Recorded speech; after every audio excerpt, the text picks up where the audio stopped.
What if I told you that Montreal Canadiens fans are witnessing the quiet formation of something extraordinary right before their eyes, but they're so focused on the flashy headlines that they're missing the real story unfolding in plain sight? Because while everyone's debating trades and draft picks, three separate developments are converging in Montreal that could either catapult this team into contention faster than anyone imagined, or create the kind of internal chaos that derails promising seasons before they even begin.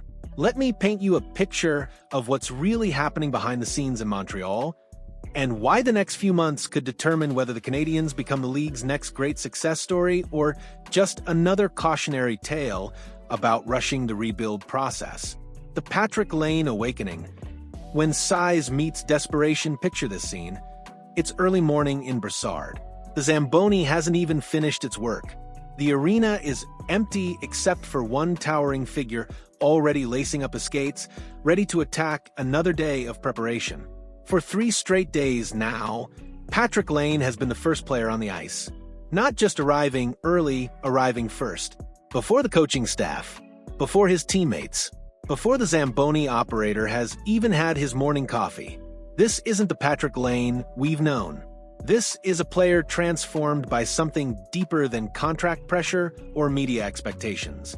This is a 6 feet 4 inches, 208-pound sniper who has finally discovered what it feels like to truly want something.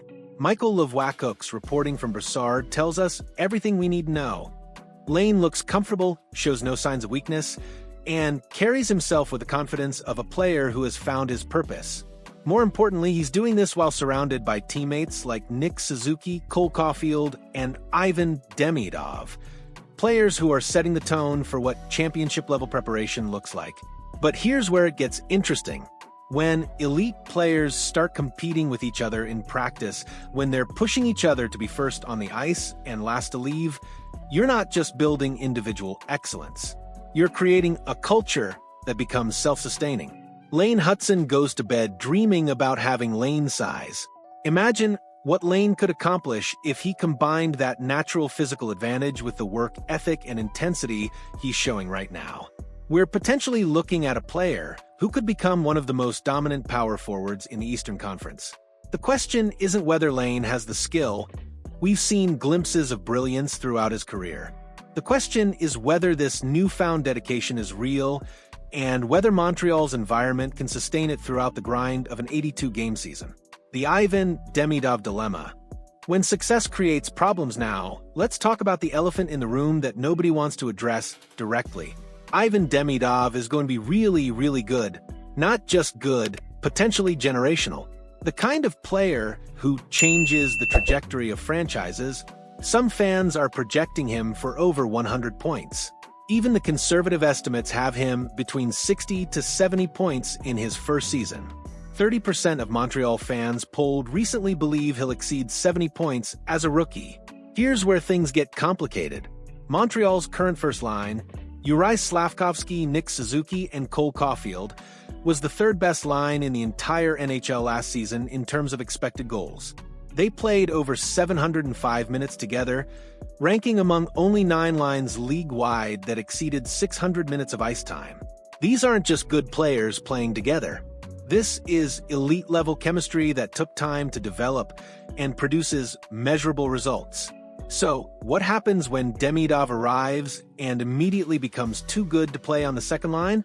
Do you break up the chemistry that has already proven successful? Do you ask a generational talent to wait his turn?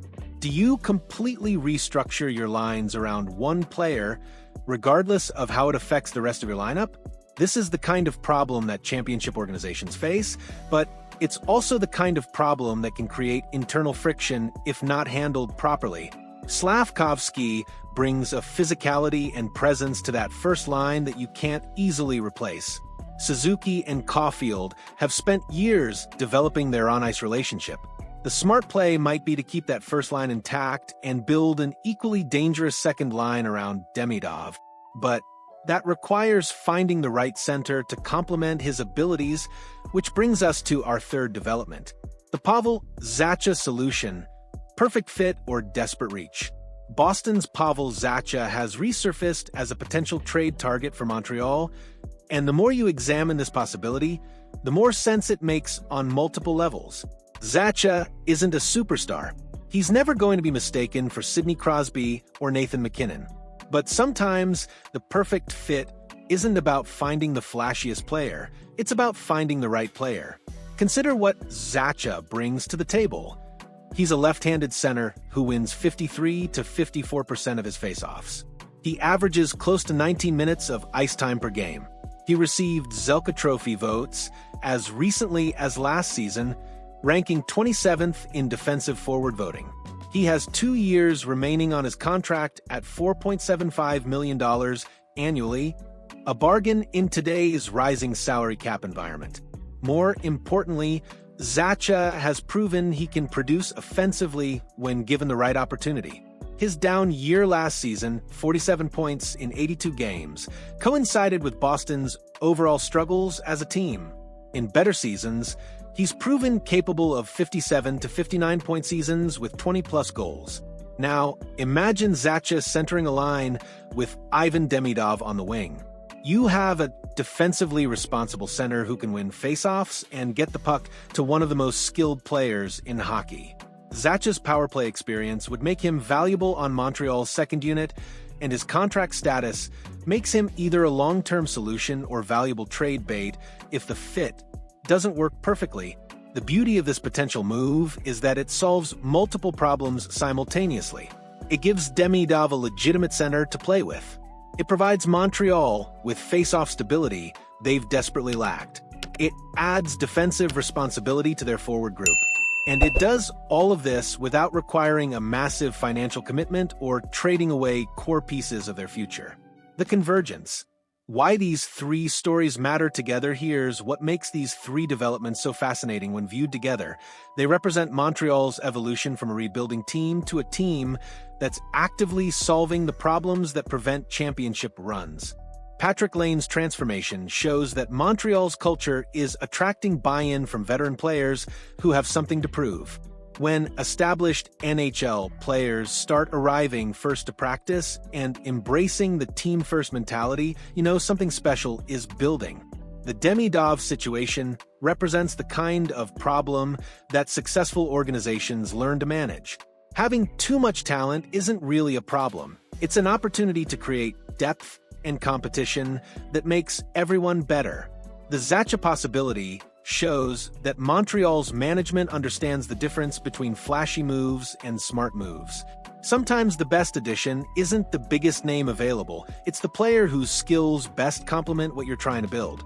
The championship formula, what we're potentially looking at in Montreal, is the formation of a championship-caliber culture built around three key elements: elite work ethic demonstrated by Laine and others, overwhelming skill embodied by Demidov and the existing core, and smart complementary pieces represented by potential additions like Zacha.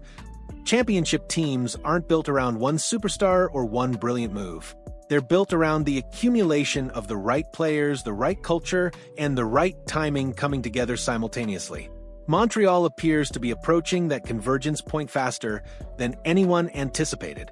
The question is whether they can execute all three elements successfully, or whether the pressure of expectations and the complexity of managing multiple storylines will create the kind of distractions that derail promising seasons. The moment of truth, the next few months, will determine which version of this story becomes reality. Will Patrik Laine's newfound dedication translate into the dominant season Montreal desperately needs from their top six? Will Ivan Demidov's inevitable success create opportunity or chaos for the team's established chemistry? Will Montreal make the smart, unglamorous moves necessary to complement their stars, or will they chase bigger names that don't fit their actual needs? These aren't just individual stories about individual players. These are interconnected developments that will determine whether Montreal's rebuild transforms into something truly special or whether they become another cautionary tale about the gap between potential and execution. The pieces are all there. The culture seems to be forming. The timing appears to be aligning perfectly. Now comes the hard part, turning potential into championships. What's your take on Montreal's approach to managing all these moving pieces simultaneously? Do you think they're building something special, or are they trying to do too much too quickly? Jump into the comments and let me know which of these three storylines you think will have the biggest impact on Montreal's season, because the way these stories intersect could determine everything about this team's future.